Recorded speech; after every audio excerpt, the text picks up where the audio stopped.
Hello, everybody.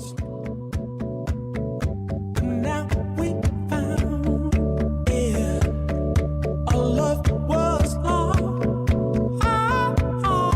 and hope was gone. And in today's video, I feel like we need to have a very important conversation. This is going to be basically all the shit that I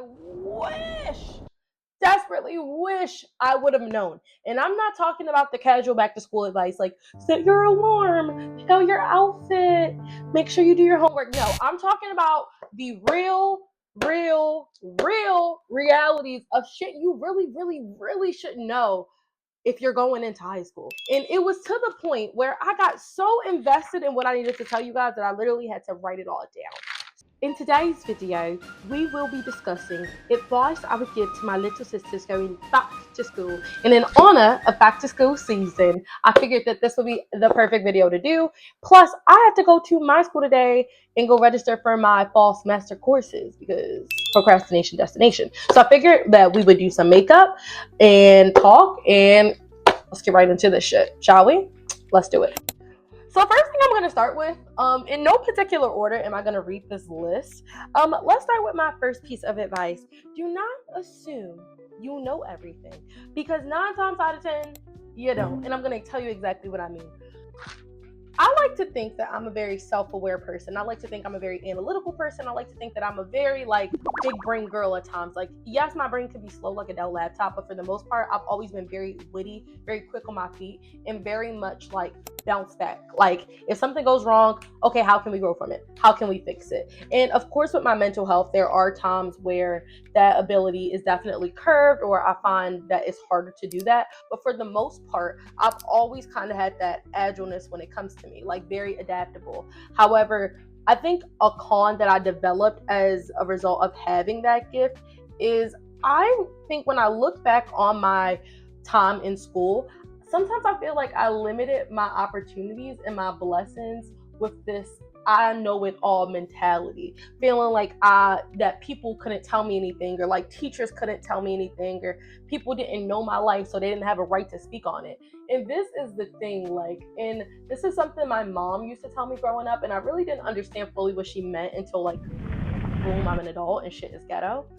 Being intelligent does not override experience. Just because you are smart does not mean you know more than someone who is older than you. Because what happens is experience comes from wisdom, and wisdom comes from living. And the thing is, a lot of people do not learn from advice, they learn from actual lived experiences, which is why sometimes some of the most prophetic people you talk to, no matter if they're old or young, that's why sometimes you may talk to somebody who's young and can give great advice and has so much insight, and you're like, what the hell? And then you find out what they've been through and it all makes sense. My next really important piece of advice, and I honestly cannot stress this enough, make great relationships with adults.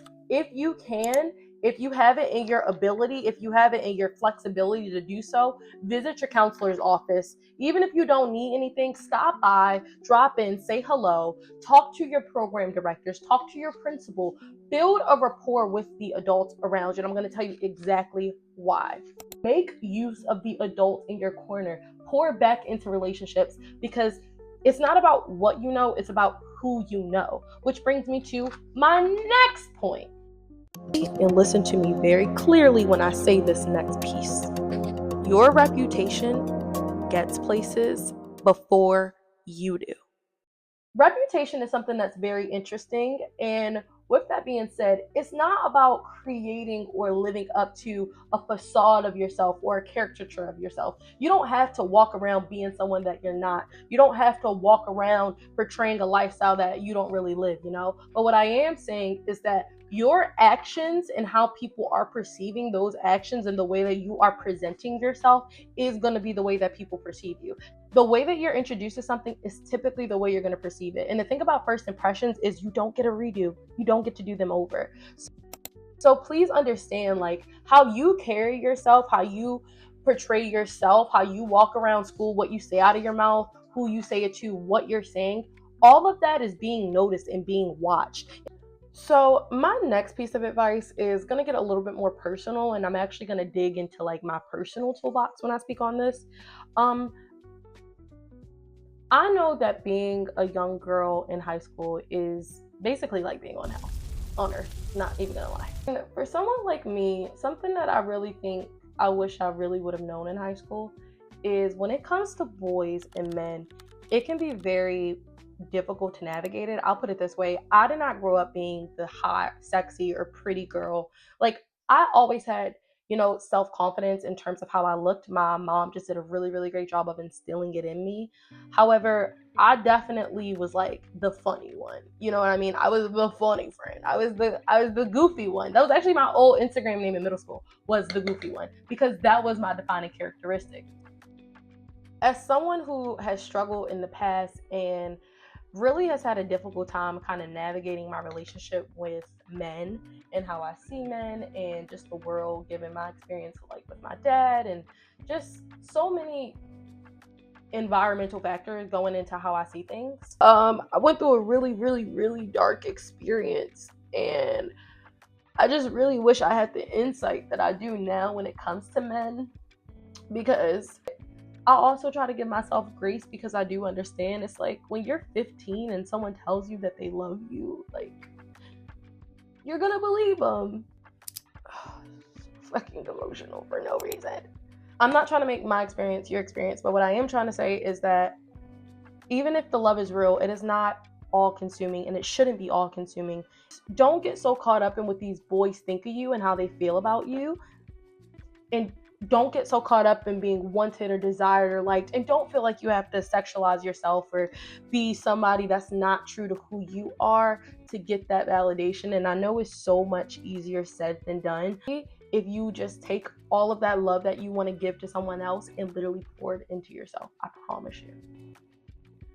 I'm just an emotional ass bitch. Like, one thing about me, I'm gonna cry. If you yell at me, I'm gonna cry. So bringing us to my last couple pieces of advice. It is okay to not be liked.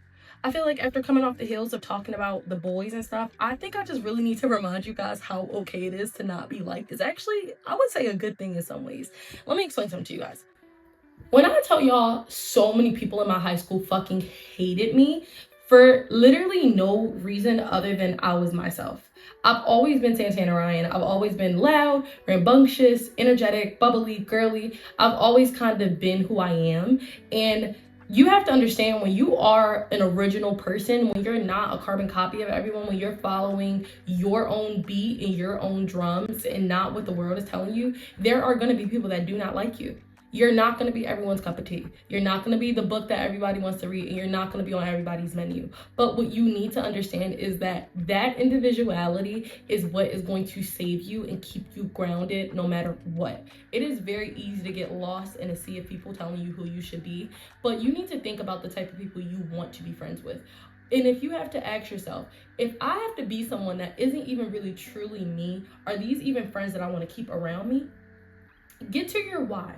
Nobody that's successful has all supporters. If they all love you, then you're doing something wrong. And I will even go as far as to say this. Y'all, when I was at my lowest, like, mental health was hell, vibes were not vibing, I just wanted to party, and I was in such a depressive state in my life, I was getting so many fucking likes and comments on Instagram. It was crazy. It was crazy. It was always, yes, girl, yes. And once I got my shit together and got my life together, 3 likes. 2 likes, 1 comment. And that's great reflexes. That's not to say that likes and comments and validation equals you're doing something right or you're being authentically you. That's not what that means. But what I'm going to say is that when you are being your most authentic self, you're going to feel great, but the love you're going to get is going to be love. But the love will come. The people that are meant to be with you will come. But for the love of God, please understand it is okay to not be liked. And 9 times out of 10, you're never going to get it right. You're trying to get validation from a world that crucified a perfect man. Do you get what I'm saying? It's just never going to click, and that's okay. I just have to say, relax, breathe, and enjoy it. If there's something that I could tell you, please enjoy your experience. Make memories, have fun, make mistakes, do stupid things. And with all of that being said, let's go fucking register for my fall semester courses, because I just forgot to do it, and now I have an academic meeting with my advisor that I'm probably going to be late for. Okay, guys, so we're on our way to go be an academic weapon. This is my academic weaponry look, so let's go.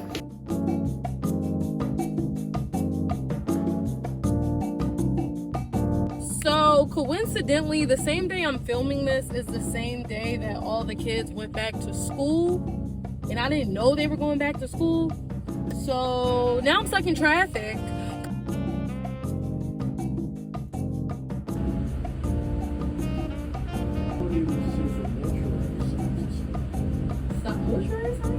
That's what we don't offer here? We do offer mortuary signs. I've met a mortician here before, so I believe that. We had English together. He was really cool.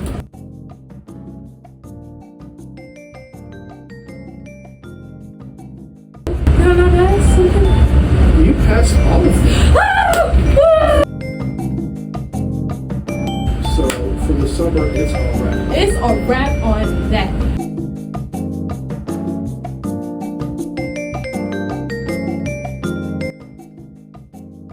I read it in my head, the Buddha sign.